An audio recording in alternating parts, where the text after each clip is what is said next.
আল্লাহু আকবার।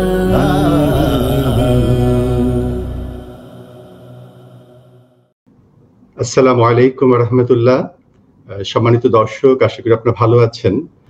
আলহামদুলিল্লাহ।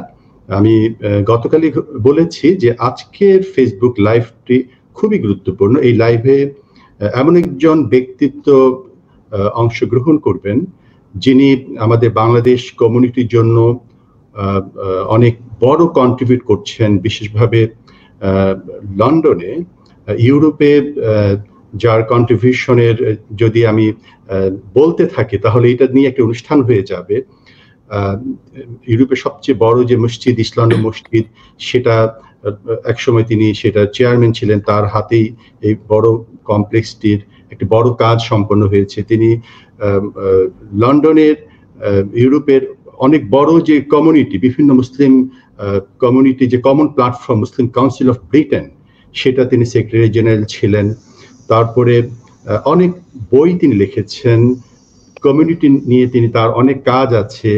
আপনারা যদি উইকিপিডিয়া যান এবং ডক্টর আব্দুল বারী এই নামটি যদি আপনারা সেখানে লেখেন, তাহলে আপনারা কিন্তু তার সবকিছু পাবেন। আমি তার প্রোফাইলটা দেখে আজকে খুবই মানে সবগুলো প্রোফাইল দেখার পরে আসলে আমরা নিজেরা অনেক সময় জানি না যে আমাদের কত আলোকিত মানুষ আমাদের কাছে আছেন।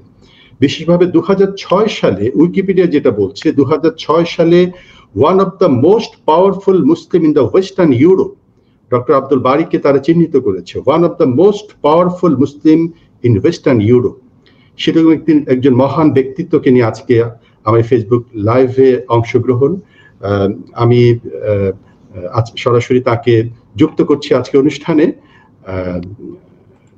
ডক্টর আব্দুল বারী তিনি যুক্ত হচ্ছেন আজকের অনুষ্ঠানে। জি, ডক্টর আব্দুল বারী আমাকে শুনতে পাচ্ছেন? আসসালামু আলাইকুম রহমতুল্লাহ।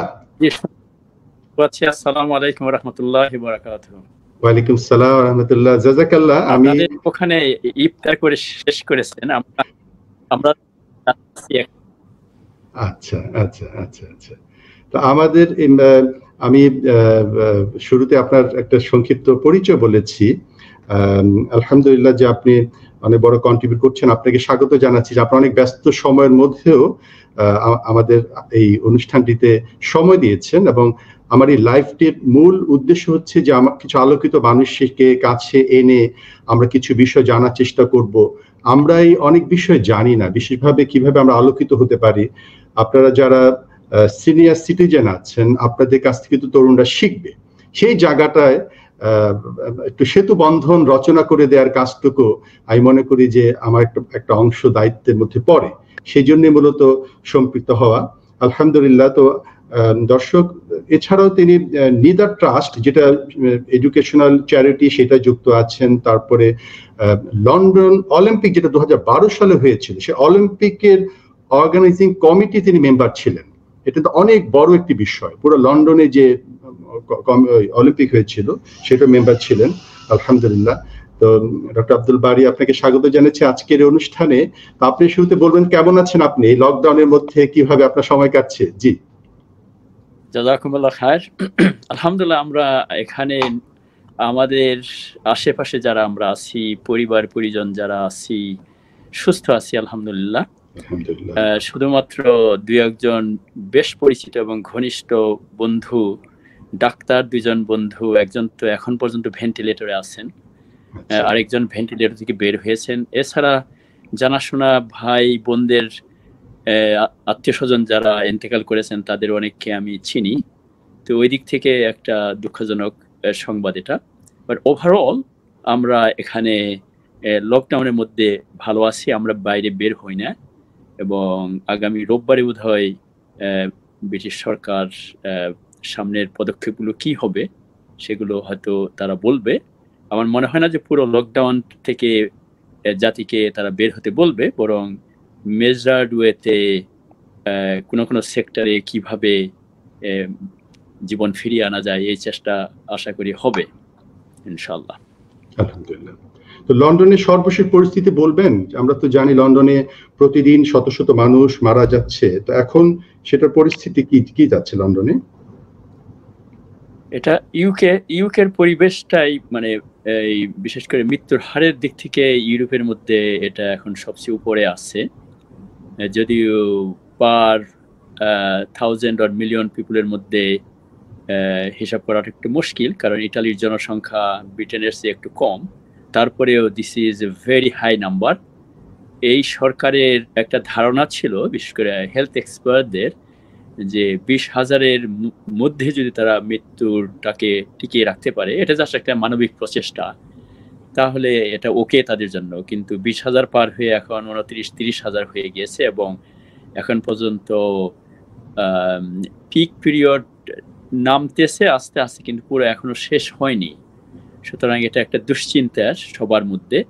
লন্ডনটা বেশি এফেক্টেড, এবং সবচেয়ে বেশি এফেক্টেড হলো হেলথ স্টাফ যারা আছে, doctor's, nurses, specially care home.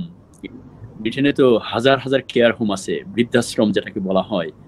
সেখানকার মৃত্যুটা প্রথমে সরকার হিসাবের মধ্যে আনে নাই, এটা নিয়ে সরকারের অনেক সমালোচনা হয়েছে।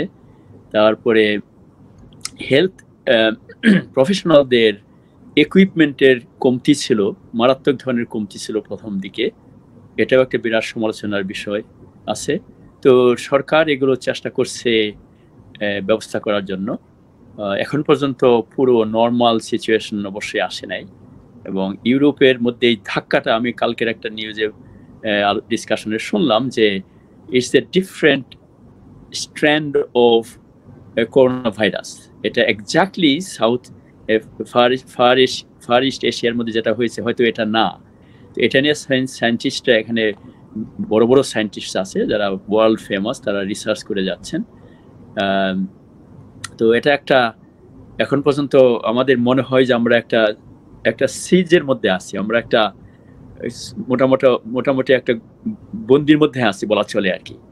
এটা আল্লাহ তাআলার তরফ থেকে একটা টেস্ট আমরা মনে করি মুসলমান হিসাবে, এবং এই টেস্টে যদি আমরা ভালোভাবে উতরিয়ে যেতে পারি, তাহলে আশা করি যারা বিশ্বাসী তাদের মধ্যে মৌলিক পরিবর্তন আসবে ইনশাল্লাহ।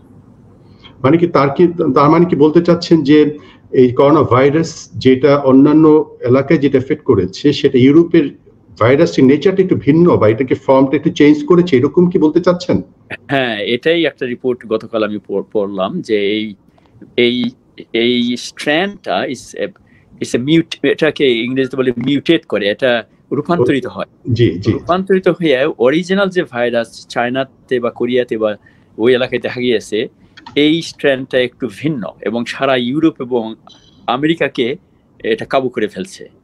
সো এরপরে মিউটেশন যে কত ধরনের আসবে কিনা, সেটাও সায়েন্টিস্টরা বের করার চেষ্টা করতেছেন। তো সেই ক্ষেত্রে বাংলাদেশি কমিউনিটি, একটা লন্ডনে তো অনেক বড় একটা কমিউনিটি আছে, তো সেই ক্ষেত্রে তাদের অবস্থাটা কি এখন, বা তাদের মধ্যে সমন্বয়ের কোনো উদ্যোগ আছে আপনার জানা মতে?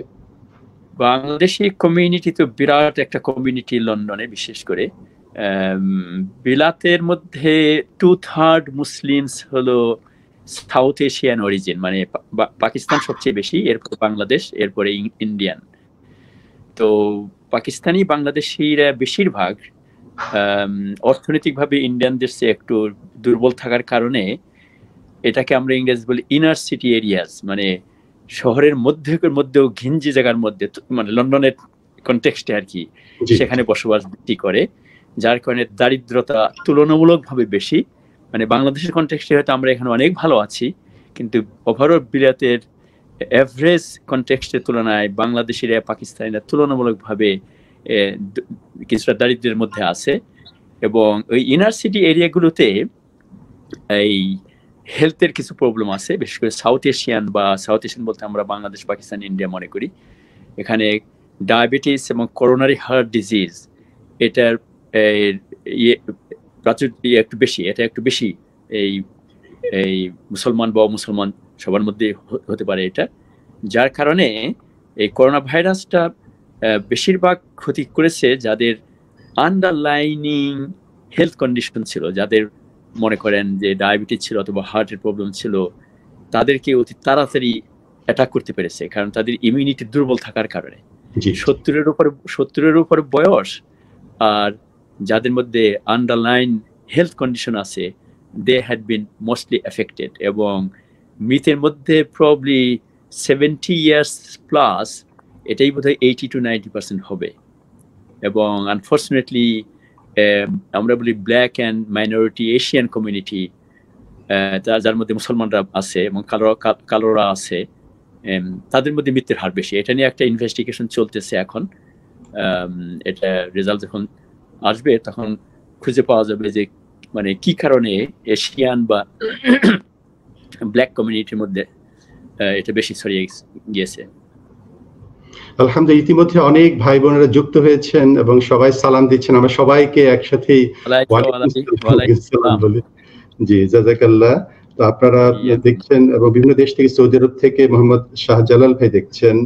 আমরা কিছু কমেন্টও নিব আপনাদের মতামতগুলো আমরা মোস্ট ওয়েলকাম ইনশাআল্লাহ। এবং সে ব্যাপারে মেহমানকেও আমরা জিজ্ঞেস করব। তারপরে কেমন আছেন? আলহামদুলিল্লাহ, আমরা তো ভালো আছি, আপনার কাছ থেকে জানলাম। আল্লাহ এখন আমাদেরকে নিরাপদে রেখেছেন। তারপরে আলহামদুলিল্লাহ যে উনি যুক্ত আছেন, জাযাকাল্লাহ। তো আমি একটু আপনাকে একটু আমাদের আস্তে আস্তে বিষয়ের মধ্যে একটু আসি। সেটা হচ্ছে যে বর্তমানে লকডাউন যে এখন হচ্ছে, এই লকডাউনের মানে আসলে আল্লাহর মানে সৃষ্টির মধ্যে আমরা দুনিয়া আসার পরে প্রত্যেকটা দিন আমাদের জন্য শিক্ষণীয়। প্রত্যেকটা মুহূর্তই আমাদের জীবনে কিন্তু আমাদের অর্জনের জায়গাটা থাকে। কিন্তু সেই ক্ষেত্রে আপনার কাছে যেটা জিজ্ঞাসা, যে এই যে লকডাউনের এই পরিস্থিতির মধ্যে আমাদের শিক্ষণীয় জায়গাটা কি, বা এখানে কোনো মেসেজ আমরা নিতে পারি কিনা, বা আমাদের জীবনের জন্য কোনো শিক্ষার জায়গাটুকু আছে কিনা? জি, অবশ্যই আছে। জিন্দেগির প্রত্যেকটা মুহূর্তে আমাদের শিক্ষার অনেক কিছু আছে। লকডাউন শব্দটা তো আমরা এইমাত্র মানে এই করোনা ভাইরাসের কারণে একটা সারা দুনিয়াতে পরিচিত শব্দ হয়ে গেছে। আসলে এখানে কয়েকটা জিনিস আছে আমার মতে। সেটা হলো যে দুনিয়াতে অনেক কমিউনিটি বা জাতি কিন্তু এক ধরনের লকডাউনের মধ্যে আছে। এটা হলো পলিটিক্যাল অথবা রেসিজম বা বিভিন্ন কারণে। যেমন প্যালেস্টাইনিয়ান জাতি, আমাদের রোহিঙ্গা জাতি, যাদের উপরে আমি একটা বই লিখেছি রোহিঙ্গাদের উপরে, চায়নার উইঘুর জাতি এবং আরো বেশ অনেক কমিউনিটি সত্যিকার অর্থে লকডাউনের মধ্যে বছরের পর বছর ধরে কাটিয়েছে, জেনারেশন পর জেনারেশন অনেক সময়। তো এই লকডাউনটা আসছে ফ্রম এ ডিভাইন উইল, মানে এটাকে আমরা বলি আল্লাহ তাআলার একটা কুদরতের মাধ্যমে আসছে। এক্স্যাক্টলি কি কারণে এসেছে আল্লাহ তাআলাই ভালো জানেন। তো আমরা মনে করি যে এটা একটা টেস্ট হতে পারে আমাদের জন্য। এটা কিছু লোকের জন্য একটা শাস্তিও হতে পারে, আল্লাহ ভালো জানেন। আর একটা হলো যে সত্যিকারের মুসলমান যারা বা বিশ্বাসী যারা, তারা এখান থেকে তাদের পাপ মোচনের একটা ওসিলা বের করতে পারে। কারণ লকডাউনের কারণে, যেমন আমি গত 1.5 মাস ধরে বাইরে যাই না, এটা অকল্পনীয়। আমার কোনো সময় হয় নাই, আমি ইচ্ছা করে যাই নাই। আমার ছেলেরা মেয়েরা বলে যে যাওয়া যাবে না, কারণ আমি 60+ হয়ে গিয়েছি। আর আল্লাহর রহমতে আমি এই সময়টাকে কাজে লাগানোর চেষ্টা করছি। যে বইটা হয়তো আগে আমি ডেস্কে ছিল পড়তে পারি নাই, ওই বই পড়া, অথবা কোরআনের যে অংশগুলো মুখস্থ করার প্রয়োজন ছিল করতে পারি নাই, সেটা করা। এরপরে এই যেমন আপনি আজকে আমাকে এখানে ডেকেছেন কিছু কথা বলার জন্য, এই জাতীয় মুসলিম কাউন্সিল অফ ব্রিটেন, তারপরে এখানে প্রতিষ্ঠানগুলো, তারপরে আরো কিছু এই প্রতিষ্ঠানগুলো আমাকে ডেকেছে, কথা বলার কিছু সুযোগ পেয়েছে। কথা বলতে গেলে আসলে নিজেকে শিখতে হয় অনেক কিছু।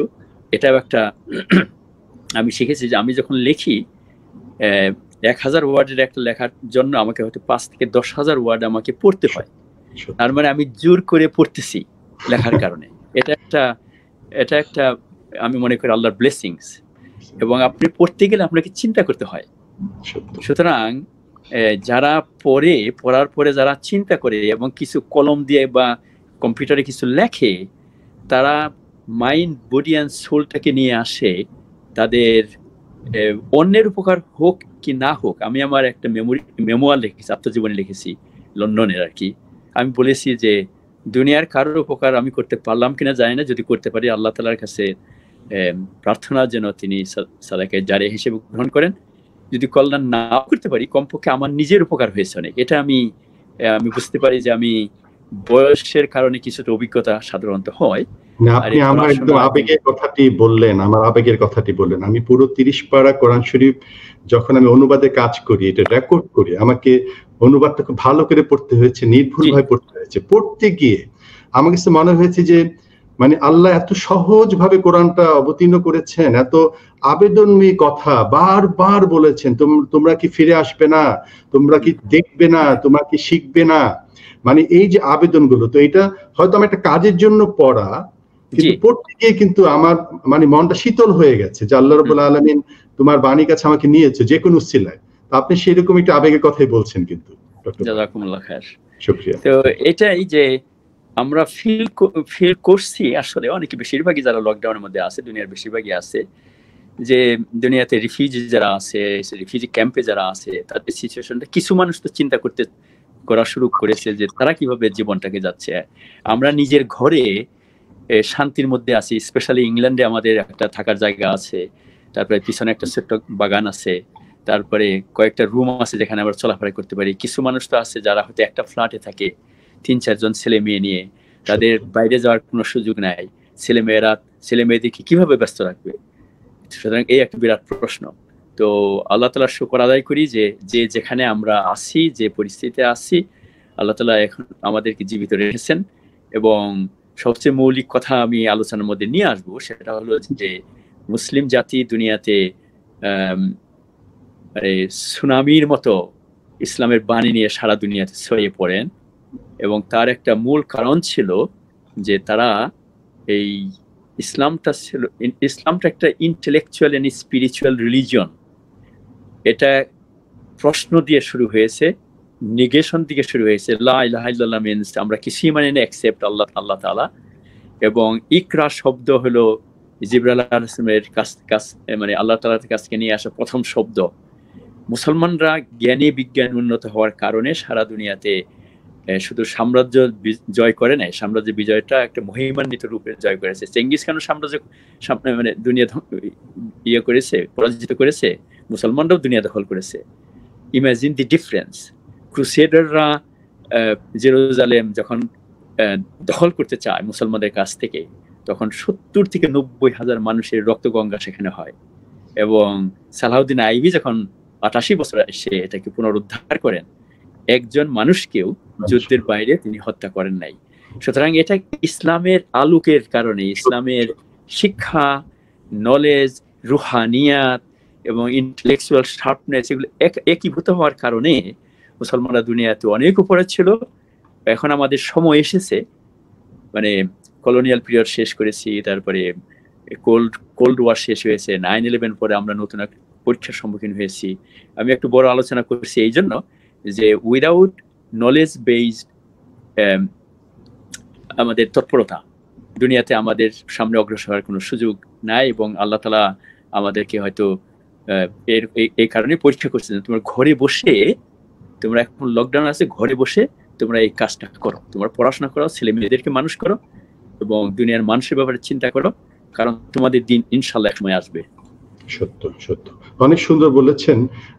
আমি ইতিমধ্যে দু একজন দর্শক কিন্তু অলরেডি কমেন্টস করেছেন যে আমরা প্যারেন্টিং এর উপর কথা শুনতে চাই। কারণ আমি দর্শকদের শুরুতেও বলেছি, আপনারা ডক্টর আব্দুল বারীকে যদি জানার চেষ্টা করেন, কারণ হয় কি, এটা একটা মানে বর্তমান যে এখন যে সময়টা আমরা পার করছি, এটা অস্থির সময়, আমাদের পাঠ্যাভ্যাসটা কমে যাচ্ছে, জানার চেষ্টাটা কমে যাচ্ছে। তো একটু কিন্তু আমাদের জানতে হবে, আমরা যে একটু সিনিয়র হয়েছে, আমাদের যা সন্তান সন্ততি আছে, তাদেরকে আলোকিত করার জন্য জানতে হবে, নিজেদের প্রয়োজনে জানতে হবে।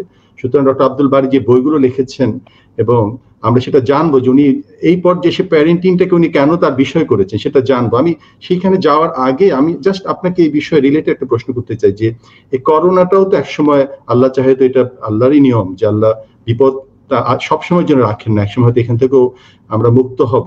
কিন্তু করোনা পরবর্তী বিশ্ব পরিস্থিতিটাকে আপনি কিভাবে দেখেন, যেহেতু আপনি একটা টোটাল এমন একটা জায়গায় আছেন যে আপনার চোখটা অনেক গভীরে, আলহামদুলিল্লাহ, এই বিষয়টি আপনি একটু বলবেন যে করোনা পরবর্তী বিশ্বটা কি হতে পারে?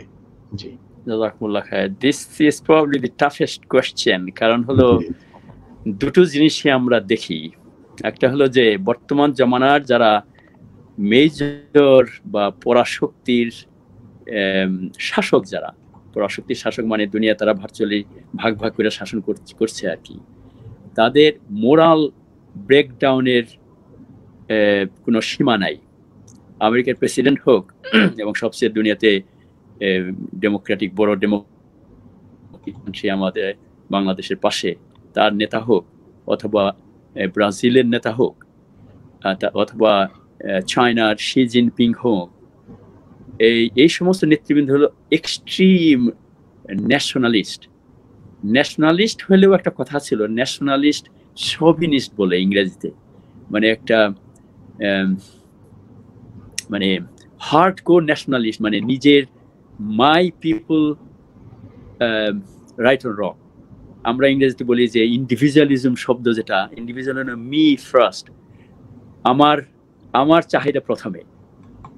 আর এই আমার মধ্যে আবর্তিত সবকিছু আমার চাই, আমার আর এই সমস্ত নেতারা তারা এটাকে রূপ দিয়েছে এখন মাই কান্ট্রি ফার্স্ট, যার কারণে কন্টিনিউয়াস ক্রিটিসিজম আমরা পাচ্ছি, বিশেষ করে আমেরিকান প্রেসিডেন্ট, বিকজ সে হলো সবচেয়ে ধনী এবং তার দুনিয়ার 800টা মিলিটারি বেজ আছে সারা দুনিয়াতে, তার 800+।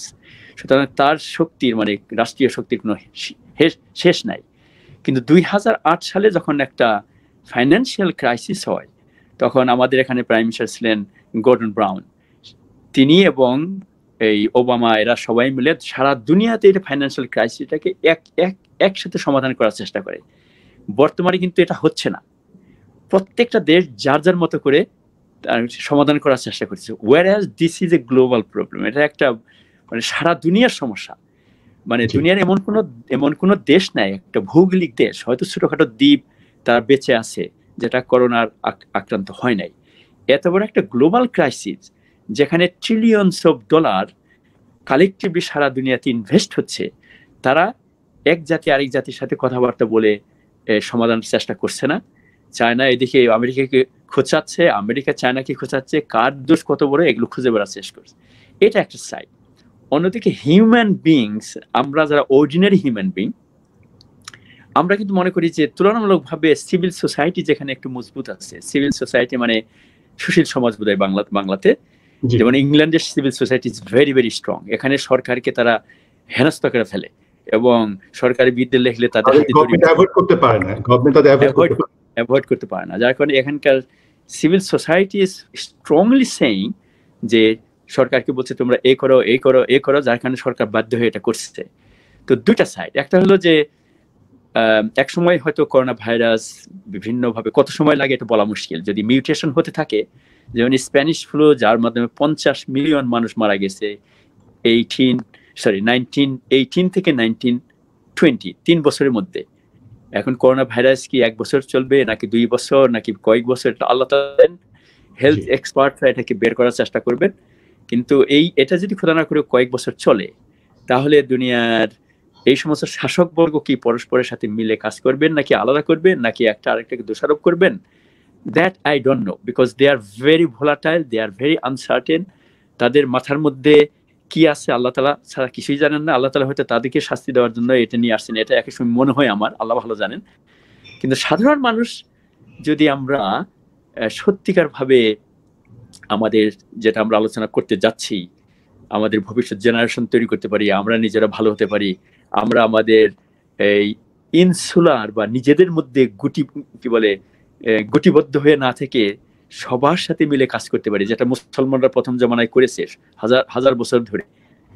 বর্তমানে অনেক সময় মুসলমানরা শুধু নিজেদের নিয়ে ব্যস্ত থাকে। তো এটা যদি আমরা করতে পারি, তাহলে ordinary human beings, ordinary people or citizens or civil society, সেখানে তারা এই সামনের সময় আসবে যখন এই সমস্ত শাসক যারা আছে তাদেরকে ভোটের মাধ্যমে হয়তো সরিয়ে দিতে পারে, অথবা কোনো রিভলিউশনের মাধ্যমে সরাতে পারে। এটাও আমি মাঝে মাঝে চিন্তা করি। So it's a very uncertain situation. এখানে ফোরসি করা মুশকিল, শুধু অবজারভেশনের প্রেক্ষিতে কি হতে পারে, আল্লাহ তাআলা কি নিয়ে আসতে পারেন, বাকি সবকিছু আল্লাহর উপরে। এটা পাশ্চাত্যে থাকার কারণে, হিউজ পড়াশোনা করার কারণে আমি এইভাবে দেখি জিনিসটাকে। ইনশাআল্লাহ আমরা আরো জানার চেষ্টা করব। এর মধ্যে তো আরো অনেক কিছু পরিবর্তন হবে, অনেক বিষয়গুলো আমাদের সামনে আসবে।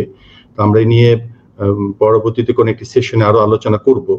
তো ইতিমধ্যে অনেক দর্শক যুক্ত হয়েছেন, কেউ কেউ আপনার জীবনে কিছু অভিজ্ঞতা জানতে চাচ্ছেন, মানে মূল বিষয়ে যেতে আমার সময় লাগছে, তো আমাদের তো এরকম কোনো বাধা টাইম নেই, দর্শকের যেভাবে একটু আমরা শেয়ার করি। তো আপনার একটু জীবনে কিছু অভিজ্ঞতা, বিশেষভাবে আমি সেই প্রোগ্রামটা ছিলাম যে লন্ডন মুসলিম সেন্টার উদ্বোধনী অনুষ্ঠান যেটা হয়েছিল, আবার ইমাম সেখানে এসেছিলেন, এই লন্ডন মুসলিম সেন্টার এইটার একসময় আপনি চেয়ারম্যান ছিলেন, এরকম অনেক প্রতিষ্ঠান গড়েছেন। তো এইগুলো একটু সংক্ষিপ্ত, মানে প্রত্যেকটা নিয়েই কথা বললে একটা পর্ব হয়ে যাবে, কিন্তু সেটা তো ইনশাআল্লাহ বললাম যে আবার পরে আমি সেগমেন্ট করবো। ধরেন এই যে ইউরোপ এত বড় কমপ্লেক্স আপনারা করলেন, কিভাবে করলেন, এখান থেকে তো একদিন আমরা এটা নিয়ে আলোচনা করবো, যেখান থেকে হয়তো আমরা যারা আরো মানে পরবর্তী জেনারেশন আমরা কিভাবে এরকম বড় উদ্যোগ নিতে পারি, আমরা সেখান থেকে হয়তো উৎসাহিত হব। তো আপনি একটু বলবেন এখান থেকে একটা ছোট্ট একটা অভিজ্ঞতা শেয়ার করা এই বড় বড় কাজ। আমি অতি সংক্ষেপে বলি, আমি বাংলাদেশে আমার জন্ম, আমি 25 বছর বাংলাদেশে ছিলাম। এরপরে পিএইচডি করতে আসছি আমি লন্ডনে 1983 সালে। তো 1983 সাল থেকে 1990 সাল পর্যন্ত আমি কিংস কলেজে ডিগ্রি এবং আরেকটা কলেজে পোস্ট ডক করার সময় আমি সিদ্ধান্ত নেই বাংলাদেশে ফিরে যাওয়ার চিন্তা করেছি, সামহাও হয়ে ওঠে না, একটা বিরাট ডিসকাশন। তখন ছেলে মেয়ে দুইজন বড় হয়ে যাচ্ছিল। তো আমি সায়েন্সের শিক্ষকতা শুরু করি ফিজিক্স থেকে ফিরে এসে। এরপরে আমি সায়েন্স বাদ দিয়ে চলে আসি special needs education, behaviour support যেটাকে বলে, দুষ্ট বা রুট চিলড্রেন, সেকেন্ডারি চিলড্রেন যারা টিচারদের কথা শোনে না, তাদের নিয়ে আমি ডিল করি 14, 15, 20 বছর। এর মাধ্যমে আমার একটা আত্মবিশ্বাস গড়ে ওঠে ছেলে মেয়েদেরকে হ্যান্ডেল করা আর কি। তো এটা হলো আমার কর্মজীবন। আর লন্ডনে থাকা অবস্থায় ইসলাম মসজিদের সাথে আমি 11 বছর চেয়ারম্যান ছিলাম, মানে অনেক আগে থেকে শুরু করে 2013 সাল পর্যন্ত। গত বছর পর্যন্ত আমি ট্রাস্টি ছিলাম। আমি এখন ওখান থেকে বের হয়ে এসেছি। মুসলিম কাউন্সিল অফ ব্রিটেন আমরা শুরু করি, আমরা বলতে আমরা কয়েকজন অনেক এখানকার কমিউনিটি, এটা হলো সারা ব্রিটেনের সমস্ত মুসলিম কমিউনিটি, এখানে 3.1 মিলিয়ন বলে 31 লক্ষ। 1994 সালে আমরা প্রচেষ্টা শুরু করি এবং সারা দেশে ঘোরাফেরা করে 3 বছরের কনসালটেশনের পর আমরা 1997 সালে মুসলিম কাউন্সিল অফ ব্রিটেন শুরু করি, যেটা ব্রিটেনের প্রতিনিধিত্বশীল সংগঠন। 500 সংগঠন মতো আছে এটার মধ্যে, বড় বড় সংগঠন, ইসলামিক ফাউন্ডেশন, ইসলাম মসজিদ তার অ্যাফিলিয়েট। এরপরে আরেকটা প্রতিষ্ঠানের সাথে আমি 1990 সাল থেকে জড়িত হয়, সেটা হলো সিটিজেন্স ইউকে। এটা একটা নন মুসলিম লেড সিভিল সোসাইটি অর্গানাইজেশন, যেটা অনেক কাজ করেছে এদেশে। আমি এটা সূচনা লগ্ন থেকে ছিলাম এবং এই কিছুদিন আগ পর্যন্ত আমি এটার এক্সিকিউটিভ কমিটির মেম্বার ছিলাম। তো এর মাধ্যমে আমি বিলাতের সমস্ত মুসলিম কমিউনিটি এবং অমুসলিম community, civil society, political establishment, গভর্নমেন্টের সাথে দেন দরবার করা। 2003 সালে যখন ইরাক আক্রমণ হয় তখন আমরা প্রতিবাদ করেছি। 2006 থেকে 2010 সাল পর্যন্ত এমসিবির দায়িত্বশীল হিসাবে তখন প্রতিনিয়ত টনি ব্লেয়ারের সাথে বলতে গেলে ইন্টেলেকচুয়াল ঝগড়া হয়েছে আমাদের। তো এর মাধ্যমে মেইন স্ট্রিমের কাজের সম্পৃক্ততা, মেইন স্ট্রিম কাজের সমাজের কিভাবে সমাজটা চলে, কিভাবে আইন হয়, কিভাবে আইন ভঙ্গ হয়, পার্লামেন্ট কি করে না করে, মানে আমি আল্লাহর শুকর আদায় করি যে আমি পদার্থবিদ্যা বাদ দিয়ে এই সমস্ত কাজ আমি জড়িত হয়েছি, যার কারণে এগুলো আমার জানার সুযোগ হয়েছে। তো আমি ফর্মালি রিটায়ার করেছিলাম আমি 2011 সালে। তার উপর আমি বেশ কিছু বই লিখেছি। তারপরে হাফিংটন পোস্ট এবং আল জাজিরাতে আমি রেগুলার লিখেছি এবং এখন আমার নিজের ওয়েবসাইট আছে, টুইটার আছে। আমি মোটামুটি আমার যে চিন্তা ভাবনাগুলো করি, বয়স হওয়ার কারণে যে অভিজ্ঞতা আছে সেগুলো জানানোর চেষ্টা করি। আর আমাদের 4 সন্তান, বড় মেয়ে, সবার বড় মেয়ে এবং 3 ছেলে, এবং ছোট ছেলের বয়স 25 বছর হয়ে গেছে। তার মানে আমি এখন দাদা এবং নানা। আলহামদুলিল্লাহ। আলহামদুলিল্লাহ। শুকরিয়া, জাযাকাল্লাহ। আপনি একটু ব্রিফ করলেন, দর্শকদের একটা মনের আকুতি ছিল আপনাকে মানে একটু আপনার মুখ থেকেই শোনার জন্য। তো এখন আপনি যেটা জিজ্ঞেস করবো যে আপনি আপনার যে বিষয়টার উপর আপনি আলহামদুলিল্লাহ আমার জানা মতে আপনি মানে বাংলা ভাষাভাষী যারা স্কলারদের মধ্যে আপনি প্যারেন্টিং এর উপরে সবচেয়ে বেশি কাজ করেছেন, এবং আপনার ভাবনার জায়গাটা এখানে মানে পরের জেনারেশন, নিউ জেনারেশনকে কিভাবে আলোকিত করা যায়, এবং যেটা অনেক বড় চ্যালেঞ্জ, মানে আগে যে কোনো সময় থেকে এখন এটা অনেক বড় একটা বিষয়। এটাকে আপনার পছন্দের জায়গাটা কেন হলো? জি, এটার একটা ইতিহাস আছে, পার্সোনাল ইতিহাসও আছে। আমার মেয়ে তখন বড় হচ্ছিল ইন দি মিড 90s, তার মানে আজ থেকে 25 বছর আগে। স্কুলে পড়াশোনা করে, টিনেজ। আমি বিভিন্ন কাজে বিভিন্ন শহরে যেতাম। এক শহরে আমার এক পরিচিত মুরব্বী এবং সম্মানিত মুরব্বী হঠাৎ করে আমাকে তার বাসায় দাওয়াত দেন, এবং দাওয়াত দিয়ে শুধুমাত্র তিনি এবং তার ওয়াইফ ছিলেন পর্দার আড়ালে। কথা বলতে যে উনি বলছে যে একটা কারণে দেখেছি, বলতেছেন কেঁদে ফেলেন। তখন আমি একটু মানে একটা আনইজি সিচুয়েশন, তো আমি বললাম যে একটু বলেন কি হলো। তখন তিনি তার দুটো মেয়ের কথা বললেন, যারা পূর্ণবয়স্কা মেয়ে। একটা মেয়ে একটা ফ্রেঞ্চ অমুসলিম ছেলের সাথে চলে গেছে, একসাথে থাকে।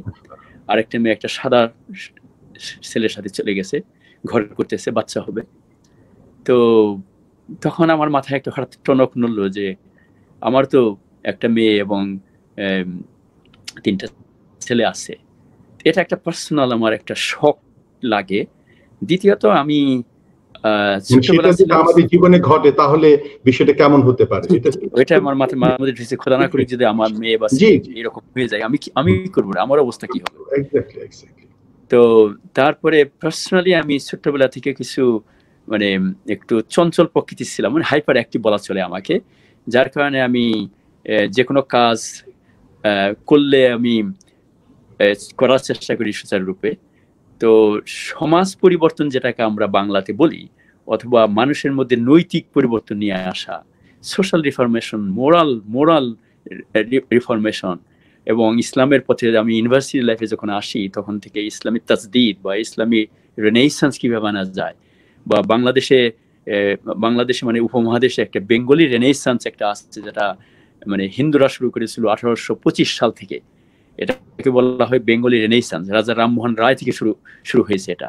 যার কারণে ঈশ্বরচন্দ্র বিদ্যাসাগর থেকে শুরু করে বাঙালি হিন্দুরা, বিশেষ করে উপর শ্রেণীর হিন্দুরা জ্ঞানে, বিজ্ঞানে, শিক্ষা দীক্ষায় বাঙালি মুসলমানদের চেয়ে অনেক বেশি উপরে চলে যায়। এগুলো আমি পড়াশোনা করার মাধ্যমে এটা বুঝেছি যে একটা জাতির পরিবর্তন যদি আনতে হয় তাহলে শুরু করতে হবে জ্ঞানের মাধ্যমে, নলেজের মাধ্যমে, পড়াশোনার মাধ্যমে।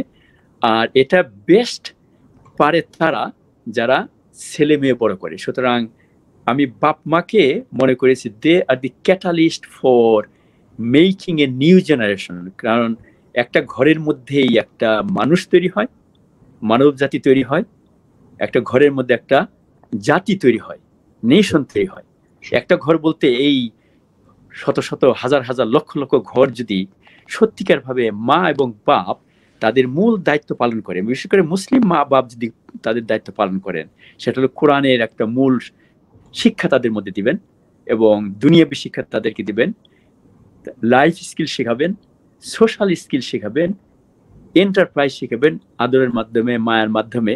তাহলে বাকি আরেকটা ইনস্টিটিউশন আছে, সেটা হলো মসজিদ। মুসলমানদের দুটো ইনস্টিটিউশন, আমি এটা পাশ্চাত্য বলি, এটা যেহেতু মুসলিম দেশে আপনারা আছেন সুতরাং এটা হয়তো অনেক সময় খেয়াল পড়ে না।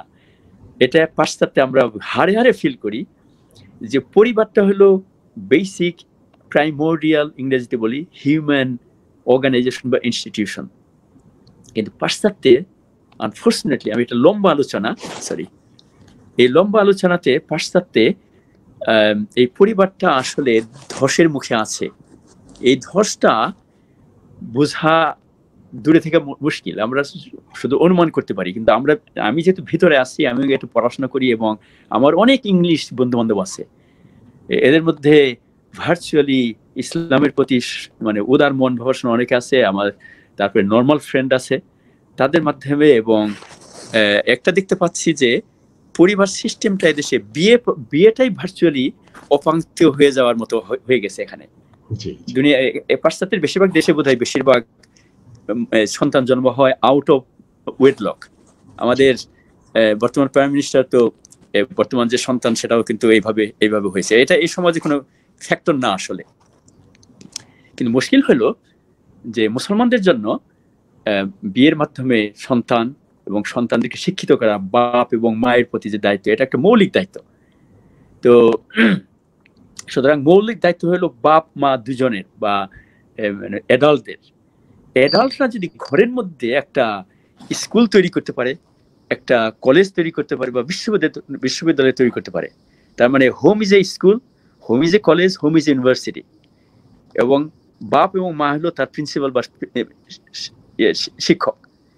তাহলে ঘরের মধ্যে থেকে যারা তৈরি হবে, মসজিদে যে তারা এডিশনাল জিনিস পাবে, সমাজে যে ভালো স্কুলে যে তারা ভালো মানুষ হবে। তার মানে আমরা good human being, good citizens, good Muslims, এই তিনটা জিনিস আমাদের দরকার একজন মুসলমানের। First we should become good human beings, এবং গুড মুসলিমস, এবং good citizens of the country. যে দেশে থাকি ওই দেশের সুনাগরিক আমাদের হতে হবে। তো প্যারেন্টিংটা আমি বেছে নেই এই কারণে যে বাপ মার সাথে আমি আলাপ করতে পারি, তারা কিভাবে ছেলে মেয়েদেরকে তৈরি করতে পারে, তাদের চরিত্র কিভাবে সংশোধন হতে পারে। কারণ বাপ মা যদি ছেলে মেয়েদেরকে বলে বাবা তুমি সিগারেট খাও না, আর নিজে তিনি সিগারেট খান, তাহলে তো কোনো লাভ নেই। ছেলে মেয়ে বাপ মাকে অনুসরণ করে। সুতরাং বাপ মাকে যদি ভালো বাপ মা বানানো যায়, ছেলে মেয়েদের প্রতি তারা নজর দেবে। এবং আরেকটা কথা হলো, যখন একটা মানুষের ঘরে সন্তান আসছে, children should be at the heart of their life. Their life should be centered around their children. They must invest in their children. ইংরেজি শব্দ আর কি। এবং হাদিসে আছে যে আদম সন্তানের সমস্ত আমল কাট অফ হয়ে যায় মৃত্যুর পর তিনটা ছাড়া। এটা যারা একটু ধার্মিক তারা জানেন। একটা হলো সাদাকায়ে জারিয়া, একটা হলো এলমে নাফিয়া মানে কল্যাণ করে এলেম, আর একটা হলো নেক সন্তান। সুতরাং ঘরটাকে যদি আমরা তৈরি করতে পারি, যে ফার্স্ট হিউম্যান ইনস্টিটিউশনটা যদি আমরা মজবুত করতে পারি, তার সাথে আবার শুধু এটা নিয়ে সন্তুষ্ট হলে হবে না। আমাদের মসজিদটাকে শুধু দোয়া এবং নামাজ এবং তাসবিরের জন্য এনাফ না, এগুলো করতে হবে। কিন্তু এখানে যদি আমরা কিছু চরিত্র শিক্ষা দেই, দুনিয়াবি শিক্ষা দেই, মসজিদগুলো অনেক কিছু করতে পারে, যেটা অনেক কোনো মুসলিম দেশে করে, আমরা এখানে কোনো মসজিদে করার চেষ্টা করি। মসজিদগুলো অনেক সময় আন্ডার ইউটিলাইজড আছে। তাহলে এই দুইটা প্রতিষ্ঠান, হোম অ্যান্ড মস্ক বা মসজিদ, এই দুইটা প্রতিষ্ঠান আগামী দিনের মুসলিম রেনেসান্স নিয়ে আসতে পারে এক জেনারেশনের মধ্যে ইনশাল্লাহ। তো এটাই হলো আমার একটা ইনার আইডিয়ালিজম। এটা আমার একটা আইডিয়ালিজম। বাস্তবে এটা সহজ না। তো আমার সাধ্যমতো I am trying to do what ever I can. তো আপনার আলোচনার মধ্যে একটা পার্টলি একটা কথা বলেছেন, সেটার মধ্যে আমি একটু ঢুকতে চাই। সেটি হচ্ছে যে মানে সন্তানদের জন্য কিন্তু আইডিয়াল হচ্ছেন ফাদার মাদার, পিতা মাতাকে কিন্তু সন্তানরা খুব কাছ থেকে দেখে। একটা বাচ্চা ছোট সময় থেকে সেজন বড় হচ্ছে, তার আব্বা আম্মাকে দেখতেছে। এবং একটি সন্তান কিন্তু যে জিনিসটা তার আব্বা আম্মার যে বিষয়গুলো তার খারাপ লাগে, যদি তাদের মধ্যে গুড রিলেশন না থাকে, যেটা বলা হয় যে বাচ্চাদের অনেক কিছু আমরা গিফট দিতে পারি, কিন্তু সবচেয়ে ভালো বড় গিফট হচ্ছে কিন্তু হাজবেন্ড ওয়াইফের গুড রিলেশন। যখন ফাদার মাদারের মধ্যে সুন্দর সম্পর্ক থাকে ছোট সময় থেকে, একটা বাচ্চা কিন্তু মনটা আকাশ সমান হয়ে যায়। এখন একটা ছোট সন্তান, তার কিন্তু বেশি প্রতিবাদে ভাষা থাকে না, সে তো ছোট, আস্তে আস্তে বড় হয়। সেই ক্ষেত্রে সে কিন্তু তার আব্বা আম্মাকে দেখে। তো আপনি শুরুতে একটু বলবেন যে ফাদার মাদারের দায়িত্বের জায়গাটুক, যে সন্তানকে আপনার সুনাগরিক হিসেবে গড়ার ক্ষেত্রে মানে ফাদার মাদারের উল্লেখযোগ্য দায়িত্বের জায়গাটুকু কি? জাযাকুমুল্লাহ খায়ের। এটা আসলে বিরাট একটা আলোচনার বিষয়। এবং আমার জানা মতে সিঙ্গাপুর একটা দেশ যেখানে বিয়ের আগে অ্যাডাল্ট ছেলে এবং মেয়েদের এই একটা ইন্ডাকশন করানো হয়। বিয়ের মধ্যে কি কি দরকার, কম্প্রোমাইজ দরকার, বিয়ের মধ্যে পুরুষ মানুষ মেয়েদের ইমোশনাল এবং সাইকোলজিক্যাল নলেজ দরকার, মেয়েদের দরকার ছেলেদের ব্যাপারে, এবং অনেক বই আছে বাজারে। তো সিঙ্গাপুরে কোর্সের মাধ্যমে বিয়ের আগে এই তাদেরকে প্রস্তুত করা হয়, আমি যতটুকু শুনেছি। কারণ আমরা যখন এমসিবিতে ছিলাম তখন সিঙ্গাপুরের কিছু মিনিস্টার এসেছে, তারপরে মুসলিম মিনিস্টার এসেছে, তাদের সাথে আমার আলাপ হয়েছে। এখন এক্স্যাক্টলি হয় কিনা আমি জানি না। দ্বিতীয় হলো সন্তান হওয়ার পর তাদেরকে প্যারেন্টিং এর কোর্স একটা করানো হয় আর কি। এবং এটা আমার মনে হয় মুসলিম দেশগুলো বড় বড় মসজিদগুলোতে কিন্তু করতে পারে। লোকাল মুসল্লিদের মধ্যে যদি কেউ প্যারেন্টিং এক্সপার্ট থাকেন, ভলান্টারি করে করবে এগুলো। তার মানে বিয়ের আগে ইয়ং ছেলে মেয়েদেরকে নিয়ে সেপারেট কিছু কিছু কোর্স করলো, কারণ বিয়েটা হলো একসাথে জীবন যাপন করার একটা ওয়ে, এবং এটা একমাত্র only Islamic way of having relationship. এবং এই পরস্পরে এক জায়গায় থাকতে হলে অপরিচিত একজন মানুষের সাথে এসে ঘর করবে, পরস্পরকে জানা দরকার। জানতে হলে প্রথমে থিওরিটিক্যালি জানতে হবে, রিলিজিয়াস জানতে হবে, ইমোশনাল অ্যাটিটিউড, তারপরে এগুলো জানার সাথে সাথে এই পাবলিকলি এই অ্যাডাল্ট ছেলে বা মেয়ে মসজিদের মধ্যে অন্যের প্রেজেন্সে তারা পরস্পরকে দেখতে পারে, আলাপ করতে পারে। এটা আমরা বিলাতে এটা নর্মাল। যারা বেশি রিজিডিটি অবলম্বন করতে চায় তাদের মধ্যে এই সমস্যা বেশি হয়। তো একটা মানুষ, পুরুষ বা মহিলা যখন সংসার শুরু করে তখন তারা হয় একটা জাউজ বা পার্টনার। ওয়া খালাকনাকুম আজওয়াজা। জাউজ বলতে ডান হাত এবং বাম হাত মিলে আমাদের একটা জাউজ, একটা জোড়া, পেয়ার। সুতরাং পুরুষ এবং নারী হলো এক জোড়া মানুষ। তার মানে প্যারেন্টস শব্দটা ইংরেজিতে ফাদার এবং মাদার মিলে প্যারেন্টস। বাংলাদেশে প্যারেন্টস এর কোনো প্রতিশব্দ বোধহয় নাই, এখানে পিতা মাতা একসাথে বলতে হবে। আমরা প্যারেন্ট বলে বাপ মা দুইজনকে বোঝাইতে পারি। তার মানে এই দুইজনে মিলে একটা সত্তা, ইন্ডিভিজুয়াল প্রত্যেকের সত্তা আছে আল্লাহর কাছে।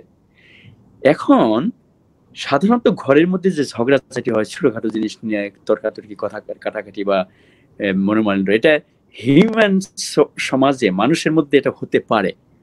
এটা two human beings are different. প্রত্যেকটা দুটি মানুষের ডিএনএ টোটালি ডিফারেন্ট। এমনকি একটা ফিঙ্গার টিপস যেটা আমরা দেখি আর কি, এই ফিঙ্গার টিপসটা কিন্তু এই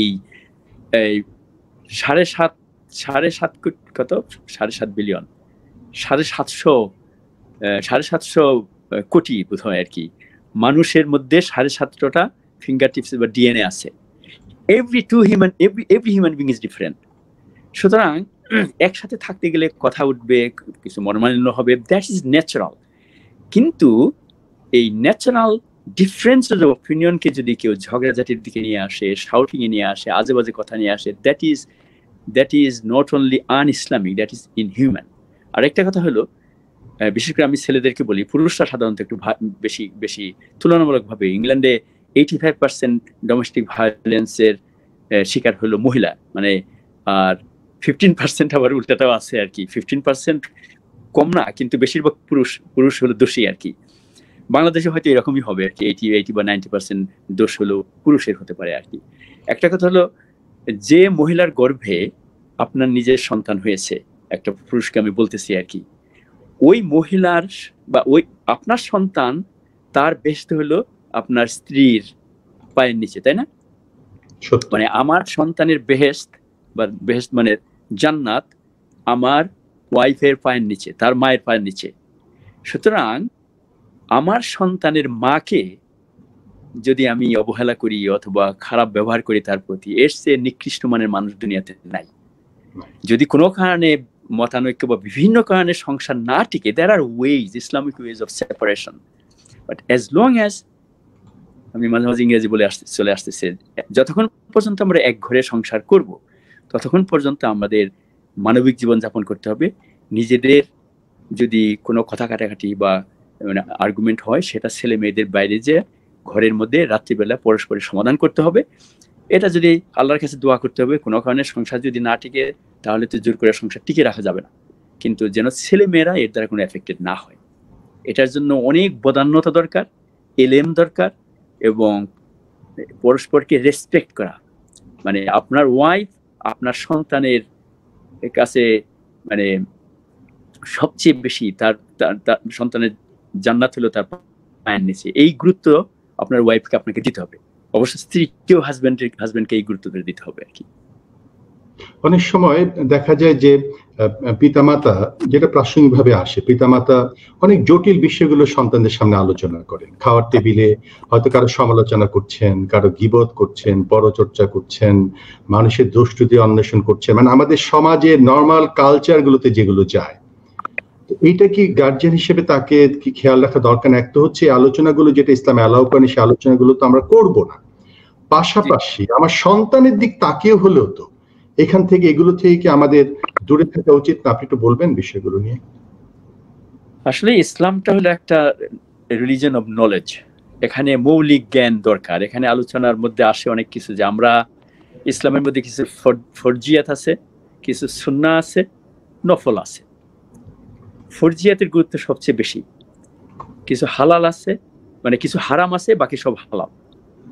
মূল কথা হলো আখলাক। রাসূল পাক সাল্লাল্লাহু আলাইহি ওয়াসাল্লাম বলেছেন যে তাকে দুনিয়াতে পাঠানো হয়েছে মানুষের আখলাকটাকে পূর্ণাঙ্গ দেওয়ার জন্য।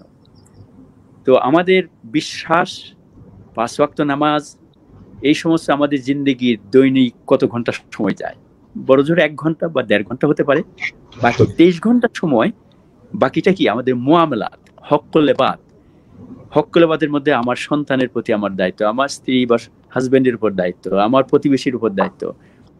তো এই জন্য মানে মুসলমানদের বর্তমান দৈন্যতা হলো তারা নামাজ কালাম বেশি পড়ে কম পড়ে, এটা না। মূল দৈন্যতা হলো তাদের চারিত্রিক দুর্বলতা। আর তাদের চারিত্রিক দুর্বলতার মূল কারণ হলো তাদের ইসলামের মৌলিক জ্ঞানের অভাব।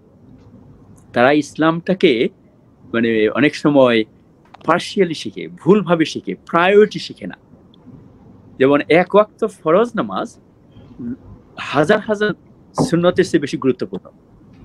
কিন্তু আমরা ছোট্টবেলায়, আমি এটা আরেক জায়গায় বলেছি, ছোট্টবেলায় আমি যখন বড় হয়েছি তখন নামাজের জন্য নিয়ত মুখস্থ করতে হতো। ওয়ারাজ নিয়তটা কোনো ফ্যাক্টরি নেই নামাজে, এটা মনের নিয়ত। এটা এটা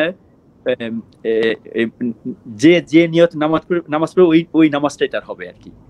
কিন্তু এবং আমাদের আরো ভাইরা আমাদেরকে সাধারণত বলেন যে সাউথ এশিয়া মানে উপমহাদেশে ইসলামটাকে খুব কঠিন ভাবে দেওয়া হয়েছে। আসলে বাচ্চাদেরকে কাছে ধর্মটাকে সহজ করা দরকার।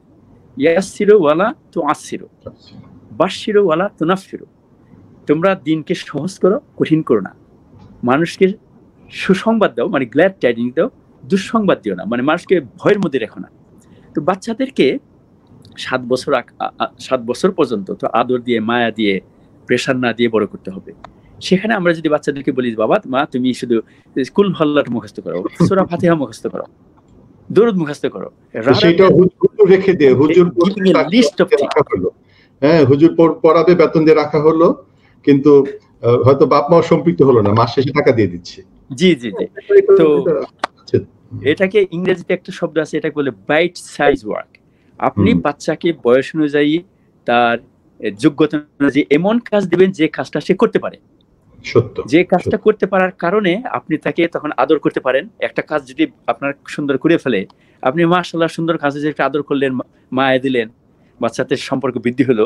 আপনি একটা কঠিন কাজ তাকে দিলেন যেটা সে করতে পারলো না, তখন আপনারও মন খারাপ, তারও মন খারাপ। আপনি হয়তো দিলেন একটা বোকা, এই কাজটা পারস না তুই। তো আমরা ধর্মটাকে সহজ বলতে কম্প্রোমাইজ না, ফরজ সুন্নাহ নফল।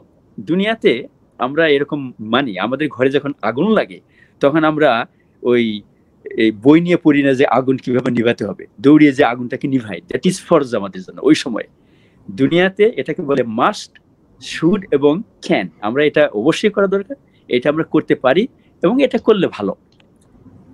ধর্মের মধ্যেও ফরজ we must do, Sunnah is better we do, নফল যদি আমরা করতে পারি তাহলে মানে ফরজের উপরে এটা অ্যাডিশনাল পাবে। তো ধর্মটাকে যদি আমরা সহজ করি, ঘরের মধ্যে যদি আমরা বিদ্যা চর্চা করি, ছেলে মেয়েদের সাথে যদি সুব্যবহার করি এবং সম্পর্ক যদি আমরা পরস্পরের সাথে মজবুত রাখি, এর অনেক তরিকা আছে, পদ্ধতি আছে কিভাবে ঘরোয়া ফ্যামিলি সেশন করে এটা মজবুত করা যায়, 1-to-1 ডিসকাশন করে ছেলে মেয়েদেরকে কাছে রাখা যায়। তাহলে ছেলে মেয়েরা বয়স হওয়ার পর, বিয়ে করার পর, সন্তান সন্ততি হইলে, আপনি দাদা নানি হওয়ার পরও আপনার বুকের কাছে তারা থাকবে, কারণ আপনি তাদেরকে ওইভাবে বড় করেছেন। বুকে তুলে বড় করে আমরা ইনশাআল্লাহ, আমি আপনার এটা তো একটা প্রথম সেশন হলো, আমরা একটু সময় নিব, মাঝে মাঝে আমরা একটা বিষয়ের উপর বিস্তারিত আলোচনায় যাব ইনশাআল্লাহ, ভবিষ্যতে ইচ্ছা থাকলো। আপনি একটু বলবেন যে আগের দিনে সন্তান প্রতিপালন আর এখনকার প্রতিপালন জায়গায় মেইন যে চ্যালেঞ্জের জায়গাটা, সেটা হচ্ছে এখন সোশ্যাল মিডিয়া, যেটা মানে আমাদের এই যে কিন্তু আমরা অ্যানালগ থেকে পুরো ডিজিটাল ফরমেশনটা দেখলাম, চেঞ্জটা দেখলাম। এখন দেখা যায় বাচ্চারা দিন দিন মোবাইলে আবদ্ধ হচ্ছে, ইন্টারনেটে আবদ্ধ হচ্ছে, এবং তাদের ওইটাই হচ্ছে তাদের জগৎ। বন্ধু বান্ধব বলেন, সবকিছু থেকেও এইটা তাদের প্রিয় জায়গাটা। সেই জায়গায় এই চ্যালেঞ্জের মধ্যে থেকে পিতামাতা কিভাবে তাদেরকে সুনাগরিক করতে পারে? আপনার অভিজ্ঞতা থেকে কিছু বলেন। সোশ্যাল মিডিয়ার আগে আসলে বাপ মাকে সিদ্ধান্ত নিতে হবে যে তারা, যেমন পাশ্চাত্যে একটা সমস্যা হয়েছে যে একজনের ইনকামে চলে না, যদি সংসারে একজনের ইনকামে না চলে তাহলে তো আরেকজনকে হয়তো কাজ করতে হতে পারে আর কি। এবং সে কাজটার মধ্যেও শিক্ষক নিতে হবে, সিদ্ধান্ত নিতে হবে যে কে ফুল টাইম জব করবেন। যদি মনে করেন যে মা মানে তার চাকরি করলে ইনকাম বেশি হবে, তাহলে মা ফুল টাইম করতে পারেন, আর বাপ তাহলে পার্ট টাইম করতে পারে। কারণ দুইজনের ইনকামে চলতে হবে, কিন্তু দুইজনের ফুল টাইম জব যেটা বাপ মা দুইজনকে খুবই ব্যস্ত রাখবে, ঘরে এসে টায়ার্ড হয়ে যাবে, এটা সন্তানের জন্য মোটেও ভালো না। সুতরাং বাপ মাকে সিদ্ধান্ত নিতে হবে যে এই কতটুকু ইনকাম হলে তাদের সংসার চলবে, এবং ওই পর্যন্ত হওয়ার পর তাদের অতিরিক্ত ইনকামের দিকে না যেয়ে ছেলে মেয়ে মানুষ করা দরকার। এই হলো একটা দিক। দ্বিতীয় হলো বাপ মাকে জানতে হবে যে সোশ্যাল মিডিয়া কিভাবে চলে, এটা কিভাবে ওয়াসওয়াসা দেয়, এই ওয়াইফাই কি করে, ইন্টারনেট কানেকশন দিলে কি হয়, ওয়েবসাইটের মধ্যে ডার্ক ওয়েব আছে না কি আছে। কারণ অনেক পাশ্চাত্যের কয়েকশো ছেলে মেয়ে, বিশেষ করে ইংল্যান্ডের থেকে কয়েকশো ছেলে মেয়ে আইসিসি জয়েন করেছিল। এটার মূল কারণ হলো যে সোশ্যাল মিডিয়া ফলো করতে করতে তারা ওই ওয়েবসাইটে গেছে। সার্টেন ওয়েবসাইট আছে যেখানে পর্নোগ্রাফি শেখানো হয়, সার্টেন ওয়েবসাইট আছে যেখানে যুদ্ধ শেখানো হয়, এক্সট্রিমিজম বা ভায়োলেন্স শেখানো হয়। এটাকে বলা হয়, এগুলো বলা হয় ডার্ক ওয়েবসাইট। তো ছেলেমেয়েরা যাতে ডার্ক ওয়েবসাইটে নেওয়া যায়, এখানে বাপ মার যদি মৌলিক জ্ঞান থাকে যে এই ওয়েবসাইট এটা হয়, সোশ্যাল মিডিয়াতে এটা হয়, তারপরে তাহলে তারা বুঝতে পারবে যে কোন যন্ত্রটা বাচ্চাদের সামনে তারা দিয়ে দিছে। সুতরাং এটা দেওয়ার আগে বাচ্চার ম্যাচুরিটি, তার রুহানিয়াত, বাচ্চার একটা রুহানিয়াত তৈরি হয়। তাদের যেমন রোজার মধ্যে কারো অ্যাবসেন্সেও কেউ কিছু খায় না, এটা একটা রুহানিয়াতের কারণে। তো বাচ্চাদের মধ্যে যদি এই ধরনের একটা রুহানিয়াত আসে যে বাপ মার অ্যাবসেন্সেও তারা খারাপ কোনো পর্নোগ্রাফি দেখবে না, ভায়োলেন্স কিছু দেখবে না, এটা ঘরের মধ্যে ছোট্টবেলা থেকে জন্মের পর বিশেষ করে 3 বছর থেকে 7, 9, 10, 12 বালেগ হওয়ার আগে সাধারণত এই জাতীয় ম্যাসিভ সোশ্যাল মানে কি বলে যেটাকে, এই বড় ধরনের আইফোন জাতীয় জিনিস এগুলো দেওয়া ঠিক না। এবং যদি কোনো বাপ মা দিতে চান তাহলে এটা ফ্যামিলির মধ্যে নেগোসিয়েশন করে দেবে। এটা অনেক ডিসকাশন আছে, এটা সংক্ষেপে বলতে গেলে একটা গুরুত্বপূর্ণ কথা বলেছেন যে অনেক ফাদার মাদের এরকম আছে যে তারা হয়তো এটা বেশি বুঝেন না বা মনে করেন এটা ঝামেলা, ওইটা মধ্যে ঢুকেন না, কিন্তু সন্তানের জন্যই কিন্তু বলতে হবে আব্বু আম্মু তুমি কি করছো, এটা এই জিনিসটা কি বুঝাও তো আমাকে। মানে আপনি দেখেন না বুঝাচ্ছে, এটা কিন্তু আপনার যেসব ডিভাইস গুলো এগুলো কিন্তু মানে কোনো কঠিন বিষয় না। সুতরাং গার্জিয়ানদের কিন্তু জানতে হবে যে এইখান থেকে কোথায় ভালো খারাপের কি জায়গাগুলো আছে, তাহলে তো আমরা গাইড করতে পারবো। আপনি খুবই মানে গুরুত্বপূর্ণ একটি বিষয় বলেছেন। অনেক সময় দেখা যায়, এই বিষয়টা বলবেন, সেটা হচ্ছে ধরেন একটা বাচ্চা কাঁদতেছে, ছোট বাচ্চা কাঁদতেছে, খাবে না, বাচ্চাটা তার একটা মানে মোবাইল দিয়ে দিল, যে মোবাইল দিয়ে দিল সে দেখতেছে, দেখার পরে হ্যাঁ এখন খাবে। তাহলে যেমন ছোট সময় যেমন কাঁদলো আমরা চুষ্টি দিয়ে দিতাম ঠোঁটের মধ্যে, যে কাঁদবে না করি, তাহলে এই জায়গাটা কতটুকু ভালো হচ্ছে যে আপনি যখন গার্জিয়ান কিছু করতে পারতেছে না তাকে থামানোর জন্য একটা মোবাইল দিয়ে দিচ্ছে হাতে, এই বিষয়টা একটু বলবেন। এই আলোচনায় আমি আসতেছিলাম আসলে। That is a very simple way of keeping children busy, তাই না? আসলে এটাকে আমি বলি যে আমাদের মানে ইংল্যান্ডে মানে চাইল্ড মাইন্ডার আছে, নানি আছে বা ক্রেশ আছে, আমরা বলি আর কি। Mobile or iPad or screen মানে যেখানে দেখা যায়, this should never be a child minder. This should never be a child minder to a child. এখন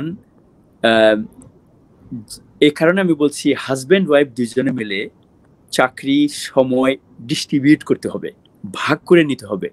দিনের কত অংশে মা দিবেন, কত অংশে বাপ দিবেন, তারপরে কিভাবে দিবেন। এবং এটা যেমন বিশেষ করে লকডাউনের সময় তাদের একটা উইকলি প্ল্যান দরকার। উইকলি প্ল্যানটা ডেইলি প্ল্যানের মধ্যে নিয়ে আসা দরকার। স্কুল বন্ধ হয়ে গেলে এটা জানতে হবে যে বাচ্চারা স্কুলে কি করতো, তখন স্কুলের মতো একটা রুটিন তাদের তৈরি করতে হবে।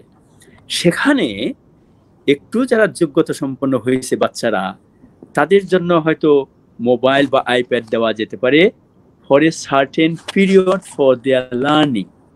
আর বেশিরভাগ সময়ে বাচ্চাদের সামনেই, মানে বাপ মার সামনেই ছেলেমেয়েরা হয়তো ইউজ করতে দিলেও বাপ মার সামনে যাতে ইউজ করে। তো এটাও একটা বিরাট আলোচনা, ইন্ডিভিজুয়াল ফ্যামিলি, চিলড্রেনদের ম্যাচুরিটি, তাদের নলেজ এবং ইসলামের কতটুকু তাদের ভিতরে ঢুকেছে, বাপ মার আছে, এটার উপর ডিপেন্ড করে ইন্ডিভিজুয়াল পরামর্শ দেওয়া যেতে পারে। এটা ইউনিভার্সাল রুল বলা মুশকিল। মূল কথা হলো, আমি আরেকটা কথা বলি, যারা এই সমস্ত টেক বিজনেস, যারা হর্তাকর্তা, যারা বিলিয়ন বিলিয়ন পাউন্ড কামান, একটা নিউজে এসেছে এবং এটা আমি প্যারেন্টিং কোর্স রান করার সময় আমি দেখাই যে ফেসবুকের সিইও, তারপরে এই সমস্ত প্রতিষ্ঠানের সিইওরা তাদের নিজেদের ছেলে মেয়েদেরকে আইফোন বা এই সমস্ত ফোন দেন না, কারণ তারা জানে এগুলো ক্ষতি করে। তারা তাদের ছেলে মেয়েদেরকে যাতে ভবিষ্যতে তারা সিইও হতে পারে এইভাবে তারা তৈরি করতে চান। এগুলো সাধারণ মানুষের কাছে বিলিয়ন বিলিয়ন কপি নাম্বার তারা বিক্রি করে, সাধারণ মানুষ এর শিকার হয়, তারা এটা বুঝতে পারে না। খুবই মূল্যবান কথা বলেছেন যে আমরা মানে একটা সহজ জিনিস করতে পারি, সেটি হচ্ছে যে পরিবারের মানে এই ডিজিটাল ডিভাইস গুলো ওপেন জায়গায় রাখা।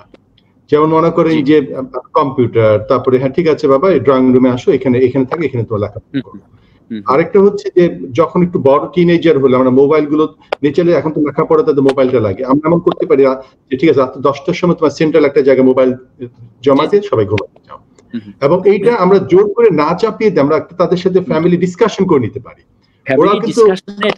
তাদের কাছ থেকে জিজ্ঞাসা করা, আচ্ছা ঠিক আছে তোমরা কতক্ষণ ব্যবহার করতে চাও, এটা এর থেকে বেশি ব্যবহার করলে দিয়ে ক্ষতি হচ্ছে, এই ডিসকাশন করে যদি ওকে দিয়ে কথাটা আনতে পারি, তখন কিন্তু সেইটা আরোপিত মনে হয়। তা না হলে যখন ডিভাইসের মধ্যে থাকে, ওই সময় যদি বলা হয় দিয়ে দাও, তখন কিন্তু তার পৃথিবী এক জায়গায়, ডিভাইসটা কিন্তু আরেক জায়গায়, তার সোশ্যাল মিডিয়ার তার ওয়েগুলো আরেক জায়গায়। সুতরাং এইটা মনে হচ্ছে আমরা এক ধরনের বিদ্বেষ সৃষ্টি হতে পারে মা বাবার প্রতি, যেটা ক্ষতিকর।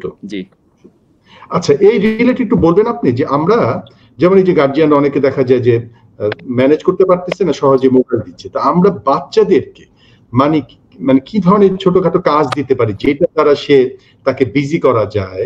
মানে আপনি তো মানে একদম এগুলো নিয়ে মানে কাজ করছেন বা এগুলো আপনার অনেক গবেষণা আছে, একটু বলবেন যে তাদেরকে আমরা শিশুদের কিভাবে বাড়ির কাজে সম্পৃক্ত করা যায়, একটু যদি বলেন।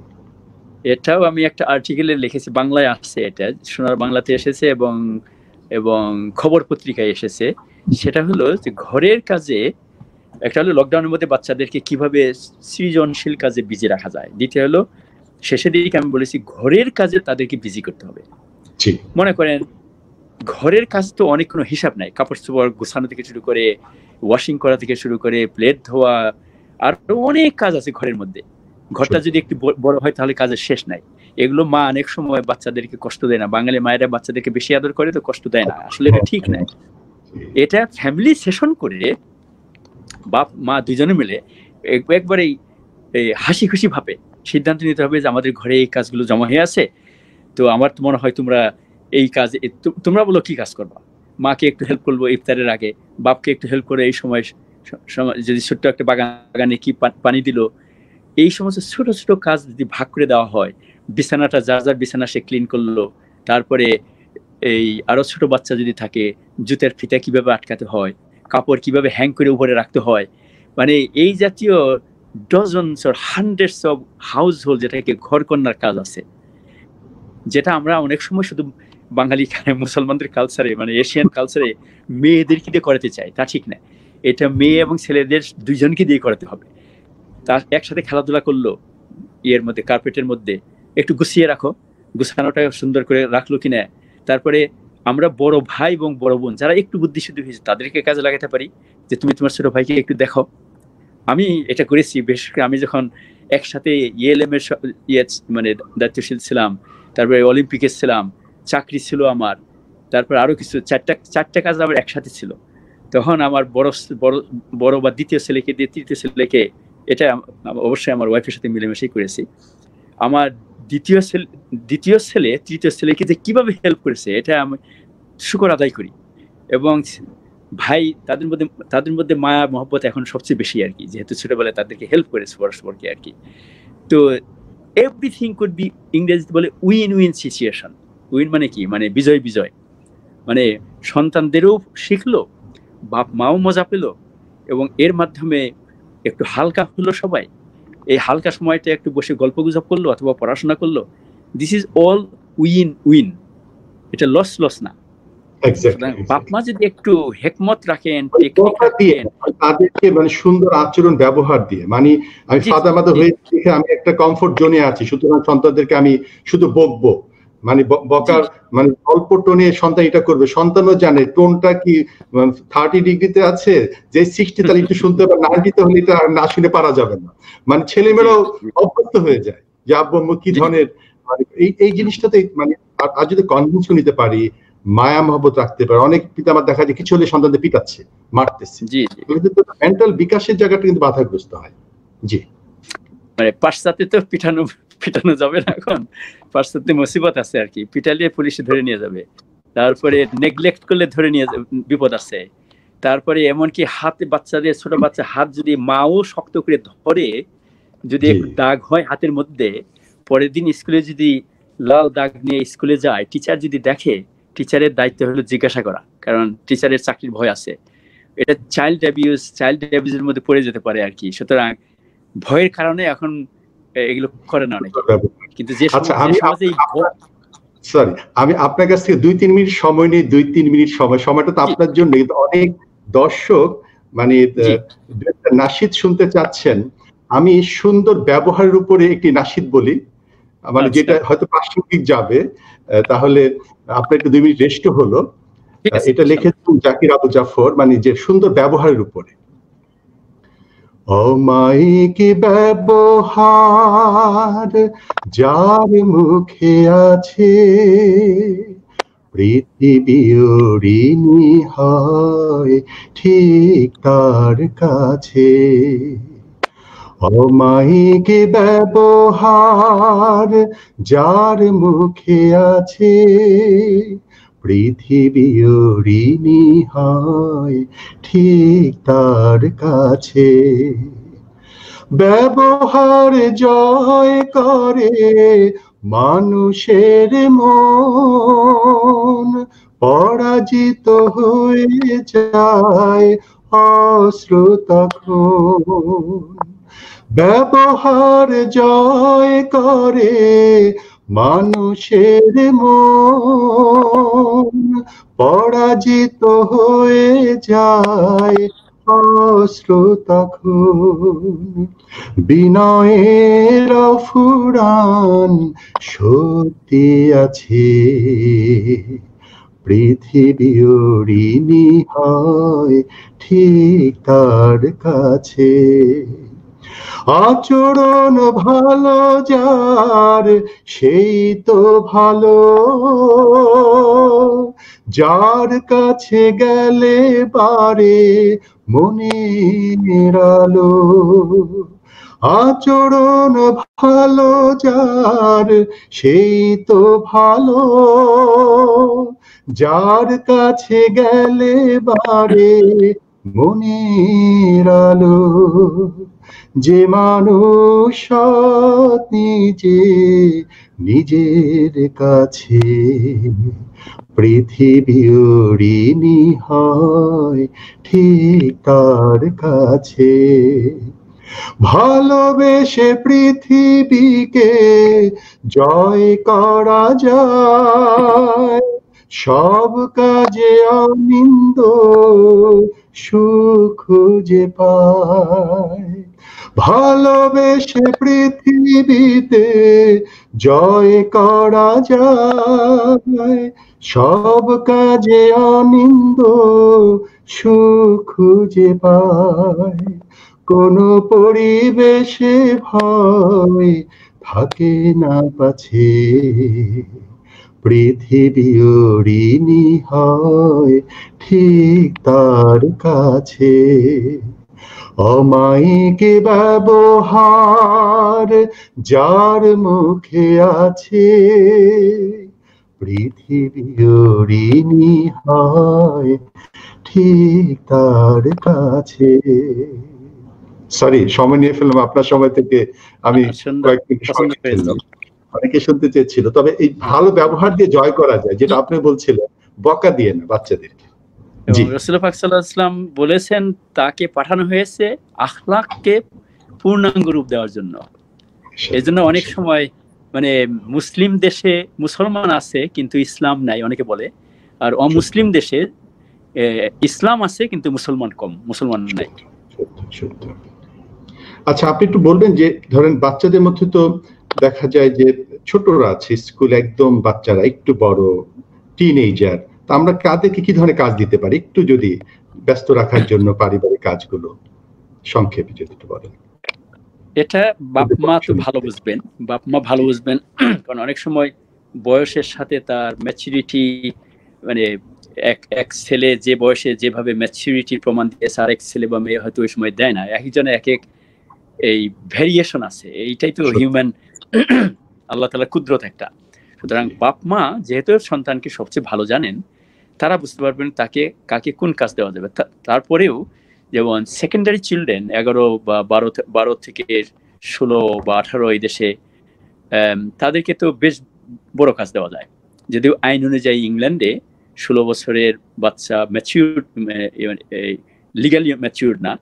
এই জন্য আমাদের অনেক সময় সতর্ক থাকতে হয়। যেমন কোনো বাপ বা মা তার ছোট্ট বাচ্চাকে 15 বছরের ছেলে বা মেয়ের সাথে লিগালি রাখা নিষেধ। মানে খুদানোর যদি কোনো অসুবিধা হয়, ওই এই টিনেজারের কোনো প্রবলেম হবে না, বাপ মার হবে। তো বাংলাদেশ বা ডেভেলপমেন্ট কান্ট্রিগুলোতে এই ধরনের স্ট্রিক্ট আইন কানুন ফলো করে না, যার কারণে একটু হিসাব করে চলা দরকার। একটা হলো যে এই প্রাইমারি বাচ্চাদের জন্য, ছোট্ট বাচ্চা 5 বছরের বাচ্চাদেরকে ছোট ছোট কাজ দিয়ে একটা জিনিস খেলনা গুছিয়ে রাখা, তারপরে জিনিস হ্যাঙ্গিং করা, তারপরে এইটা নিয়ে আসা ওইটা নিয়ে আসা, যে সমস্ত কাজ তারা মজা পায় আর কি।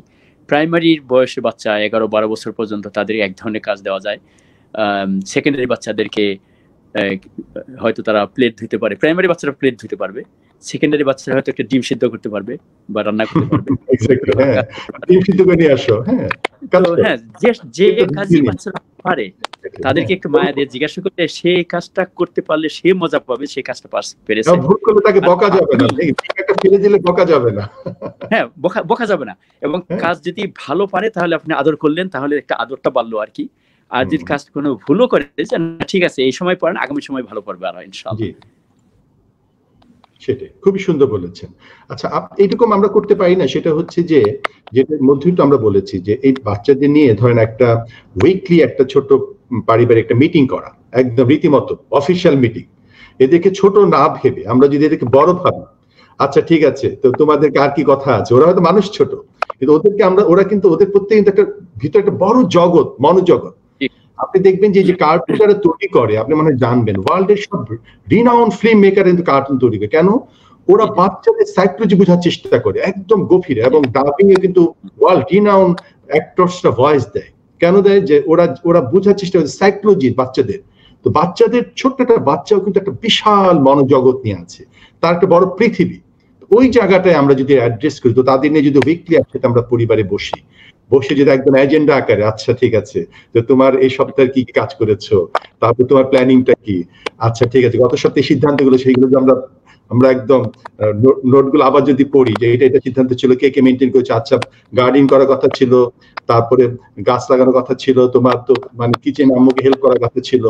এইভাবে যদি বাচ্চাদের একটা সময় দেই, তাহলে কি আমাদের পরিবারের গঠনের জন্য সহায়ক হতে পারে না? জি ডক্টর বারী।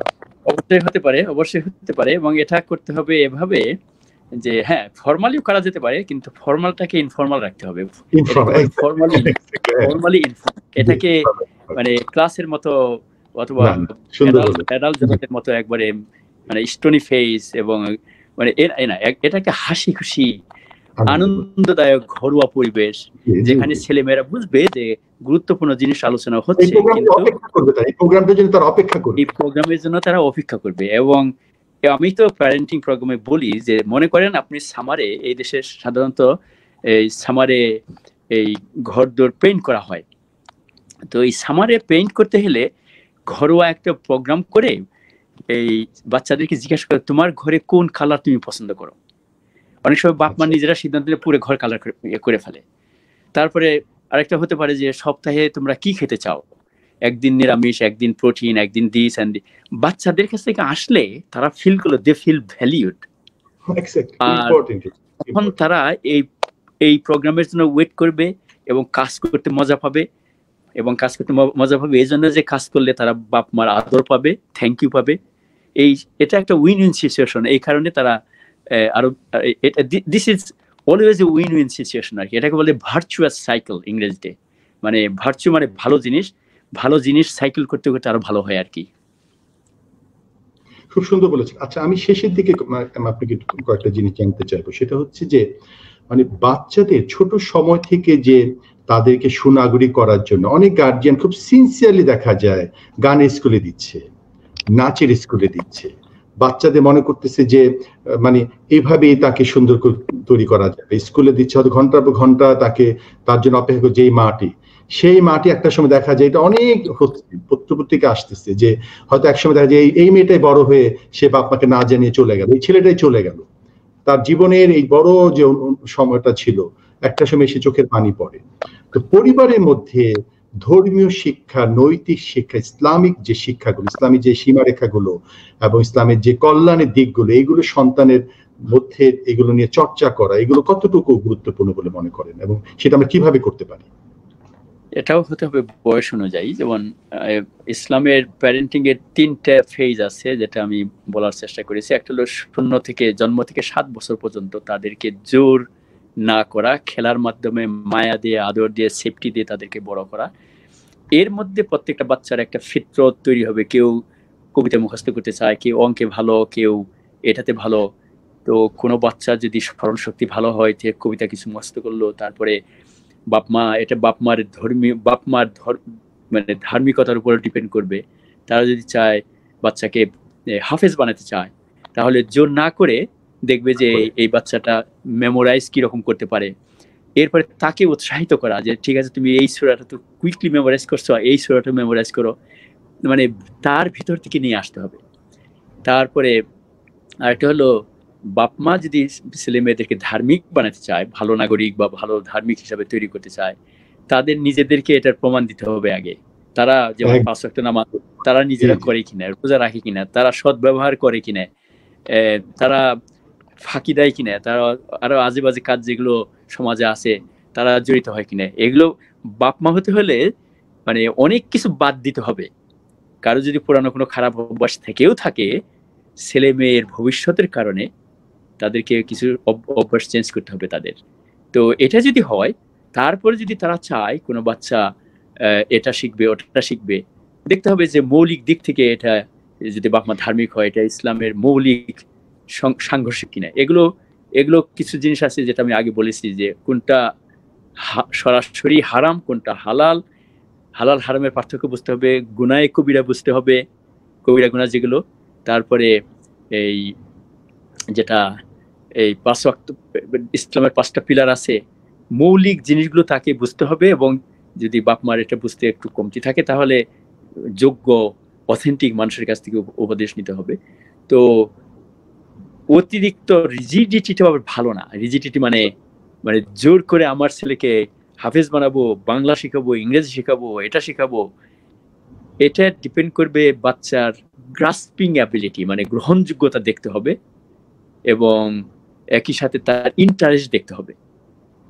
আমরা অনেক সময় সাউথ এশিয়া বা আমি উপমহাদেশের লোকদের ব্যাপারে কথা হাসে, মাঝে মাঝে আমরা একটু দুষ্টামি করি। সাউথ এশিয়ার বাপ মারা বাচ্চাদেরকে জোর করে ডাক্তার বানাবে, অ্যাকাউন্টেন্ট বানাবে, কিন্তু অথবা এই জাতীয় প্রফেশন কিছু আছে আর কি। কিন্তু পাশ্চাত্যের সমাজে এগুলো যেমন জরুরত আছে, সবচেয়ে জরুরত হলো মিডিয়াতে ঢুকতে হবে, তারপরে পলিটিক্যাল লবিং, টিচিং, আরো কিছু প্রফেশন আছে পাবলিক রিলেটেড। এগুলোর মধ্যে না আসলে মুসলমানদের যে একটা influence, intellectual, social, economic influence, এটা থাকবে না। এবং না থাকলে তখন মুসলমানরা দুর্বল থাকবে। তো এই জাতীয় যে দেশে যারা যেভাবে আছে সেখানে কি দরকার, এবং দেশের নাগরিক, বিশ্ব নাগরিক তৈরি করা, ভালো মুসলমান কিন্তু কুপমণ্ডুক না, তারপরে আবার অতিরিক্ত লিবারাল না, মানে এটা এটা একটা ছেলে মেয়ে মানুষকে একটা কনস্ট্যান্ট একটা প্রসেস।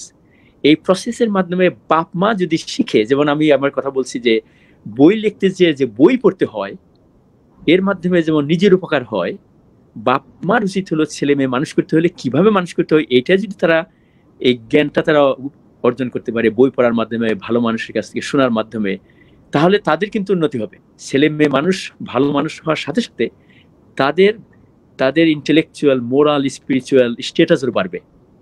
এটাও একটা উইন উইন সিচুয়েশন, মানে এখানে কোনো কমতি নাই। কিন্তু ওই যে কোর্সের মধ্যে আসে যে বাপ মার যদি ধৈর্য কম হয়, রেগে যায়, ধমক দেয়, এগুলো কোনো সমাধান না। বাচ্চারা এইভাবে তৈরি হয় না। কারণ আল্লাহ তাআলা বাপ মাকে একটা কারিগর হিসেবে পাঠিয়েছেন একটা আদর সন্তানকে আশরাফুল মখলুকাত এবং দুনিয়াতে আল্লাহর খলিফা হিসেবে তৈরি করার জন্য। This is such a big responsibility. এই বিগ রেসপন্সিবিলিটির ভারী কি বাপ মার মধ্যে থাকতে হবে, যে ওনারা সিম্পল একটা সন্তানের বাপ মানা, দে আর রেইজিং খলিফাতুল্লাহ অন আর্থ। ইংরেজিতে যেটা আমরা বলি আল্লাহর খলিফা, এটাকে ইংরেজিতে বলি স্টুয়ার্ড, মানে দুনিয়াতে ভালো একজন বিশ্ব নাগরিক তৈরি করছেন। এটা যদি শত শত হাজার হাজার লক্ষ লক্ষ ঘরে হয়, তাহলে সমাজ অটোমেটিক চেঞ্জ হবে, সমাজের নেতৃবৃন্দ অটোমেটিক চেঞ্জ হবে।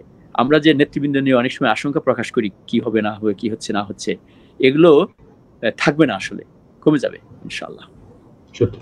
আচ্ছা, আমি একটু শেষের দিকে একটা বিষয় বলি, যেটা আপনার কথা এসছে, সেটা হচ্ছে যে বাপ মা খুব সিনসিয়ারলি কিন্তু চেষ্টা করেন যে তার সন্তান ভালো হোক। এমন কোনো বাপ মা আমরা পাবো না যে দুইটা মানুষ কিন্তু চায় যে তার থেকে পরে জেনারেশন তার থেকে উন্নত। একটা হচ্ছে পিতা চায় সন্তান হোক, শিক্ষক চায় যে তার ছাত্র তার থেকে বড়।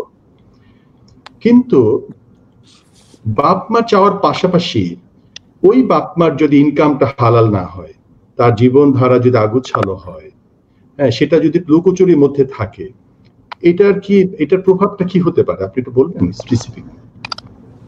কিছু একটা ইঙ্গিত দিয়েছি কিছুক্ষণ আগে আর কি। আসলে হালাল উপার্জন তো একটা শর্ত, বিশেষ করে মুসলমান হিসাবে হালাল উপার্জন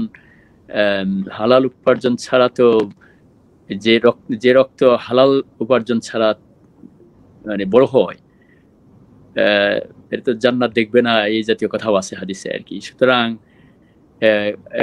এটা আমাদের যদি বাপ মা যদি বুঝেন, আমরা জানি যে বর্তমান ইকোনমিক সিস্টেম এবং বর্তমান সমাজের সিস্টেমের কারণে হয়তোবা কিছু কম্প্রোমাইজ হতে পারে প্রয়োজনের প্রেক্ষিতে, কিন্তু এটা একজন মানুষের সামনে যদি দুইটা চয়েস থাকে, যেটা শরীয়তের মধ্যে কথা আছে যে মানুষ যদি জীবন বাঁচানোর জন্য শুকরের গোশত খেতে পারে, কিন্তু খেতে হবে ততটুকু যতটুকু খাইলে জীবন বাঁচে, তারপরে এটাকে অপছন্দ করে এবং এখান থেকে ফিরে আসার নিয়ত নিয়ে।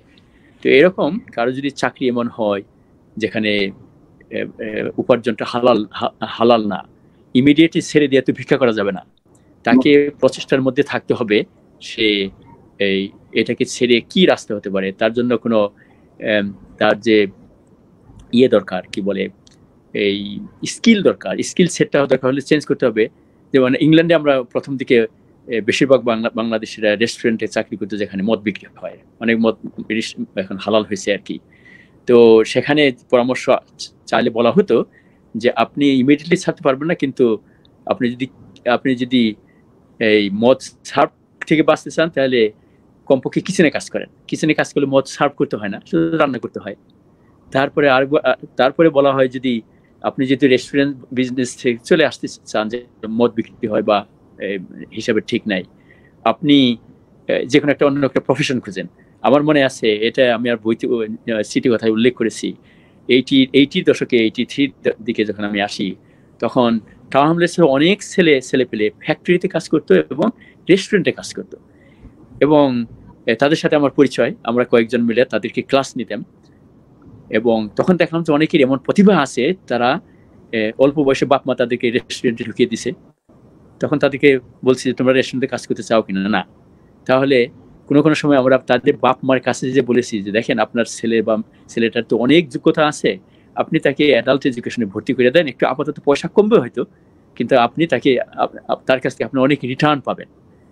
কয়েক ডজন ছেলে বিশেষ করে ছেলেরা আছে যাদেরকে আমি পার্সোনালি এখন পর্যন্ত আমাদের সাথে সম্পৃক্ত আর কি। তারা ওই রেস্টুরেন্ট এবং ফ্যাক্টরি জব বাদ দিয়ে তার অ্যাডাল্ট এডুকেশনে গিয়েছে, ডিগ্রি নিয়েছে, মানে একটা গ্র্যাজুয়েশন নিয়েছে এবং চাকরি বাকরি নিয়ে একবার সুস্থ জীবনযাপন করেছে আর কি। তো কোনো বাপ যদি এইরকম ইনকামের সাথে জড়িত থাকেন, প্রথমে নিয়ত করতে হবে যে আমি এখান থেকে বের হতে চাই।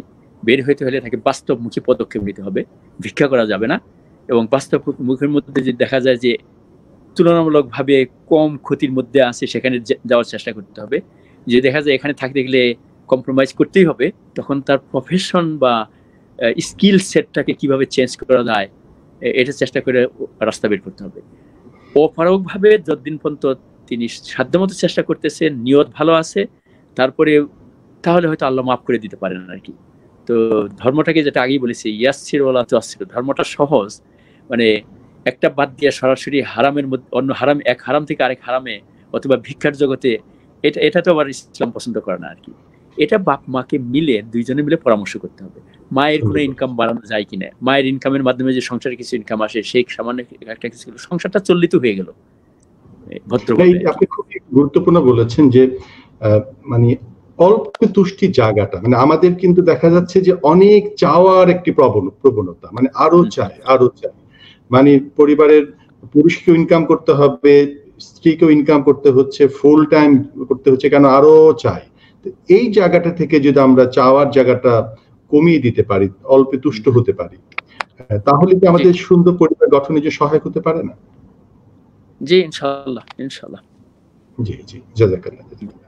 আলহামদুলিল্লাহ, আপনার কাছে মানে সবগুলো বিষয় একটু টাচ করে করে গিয়েছি আজকে, আলহামদুলিল্লাহ। তো আল্লাহ শুকরিয়া আদায় করি, এবং দর্শকরা যে এখন পর্যন্ত সবাই যুক্ত আছেন এবং তারা অনেক সুন্দর কমেন্ট করেছেন, এবং তারা আরো বিস্তারিত আপনার কাছ থেকে জানতে চাচ্ছেন, ভবিষ্যতে ইনশাআল্লাহ আমরা সেটা সুযোগ নিব, আলহামদুলিল্লাহ। তো সম্মানিত দর্শক, আপনারা নিশ্চয়ই আলোচনাটা ফলো করেছেন যে সম্মানিত মেহমান মানে পরিবার গঠনের উপরে খুবই জোর দিয়েছেন, এবং পরিবারের জন্য আমাদের যে নেক্সট জেনারেশন, আমাদের মানে আমাদের সন্তানেরা যারা আছে তাদের প্রতি আমাদের একটা দায়িত্বের জায়গাটা আছে, এবং সেই দায়িত্ব পালনের ক্ষেত্রে প্রথমে আমাদের দায়িত্ববান হতে হবে। আমরা যে দায়িত্ববান হই সেটার আশ্রয় পড়বে তাদের উপরে। এরপরে কিছু টিপস এর কথা বলেছেন, সেগুলো আমরা প্রয়োগ করার চেষ্টা করব, এবং সব সময় আমরা সহনশীল থাকবো, ধৈর্য আমাদের রাখতে হবে, আমাদের সন্তানগুলোকে মায়া করে ভালোবেসে তাদেরকে আগিয়ে রাখতে হবে, এবং সবকিছু তাদের কনভিন্স করে করতে হবে, এবং অল্টারনেটিভ দিতে হবে। এই কাজগুলো যদি আমরা করতে পারি, ইনশাআল্লাহ মনে হয় যে আমাদের পরিবার সুন্দর গঠন হবে। শ্রদ্ধেয় ডক্টর আব্দুল বারী, আপনাকে ধন্যবাদ জানাচ্ছি যে অনেক ব্যস্ততার মধ্যেও একটা সময় আপনি দিয়েছেন, জাযাকাল্লাহ। আল্লাহ আপনাকে সুস্থ রাখুক, দীর্ঘ হায়াত, নেক হায়াত আপনার চাচ্ছি, আল্লাহ আপনাকে আরো কর্মক্ষণ রাখুন। এবং আমি দর্শকদের আবার অনুরোধ করবো, আমি শুরুতে করেছি, অনেকে পরে এসে যুক্ত হয়েছেন, সেটা হচ্ছে আমাদের পাঠ্যাভ্যাসটা যেন থাকে, এবং অনেকে মধ্যে জিজ্ঞেস করেছেন যে ডক্টর বারীর বইগুলো কোথায় পাবো। আপনারা অনলাইনে সার্চ করেন, সেখানে আপনারা অনেক বই রেফারেন্স পাবেন, ডিটেইলসটা পাবেন, এবং কিছু কিছু পাবলিশারদের আমাজনে বেশিরভাগ বই আছে, আমাজনে পাবেন। আমাজন কিন্তু অনলাইনে বইগুলো সেল করে, সুতরাং আমাজনকে দিয়েও কিন্তু আপনারা বইগুলোকে কালেক্ট করতে পারেন। এগুলো ইংলিশে আর কি, এটা খেয়াল রাখতে হবে। ইংলিশে, ঠিক আছে, ইংলিশে কিন্তু আমাদের মানে অনেকেই ইংলিশটাও পড়েও তো পরবর্তীতে এটা অনুবাদ করতে পারবেন, এবং এর মধ্যে থেকেও কিছু হয়তো অনুবাদ হয়ে যাবে ইনশাআল্লাহ। তো এই মোটামুটি তো আজকে শেষ করি, আপনাকে আবারও ধন্যবাদ জানাচ্ছি। দর্শক আপনারা ছিলেন, জাযাকাল্লাহ। আসসালামু আলাইকুম ওয়া রাহমাতুল্লাহ। জি, সুবহানাকাল্লাহুম্মা ওয়া বিহামদিকা আশহাদু আল্লা ইলাহা ইল্লা আনতা আস্তাগফিরুকা ওয়া আতুবু ইলাইক। আসসালামু আলাইকুম।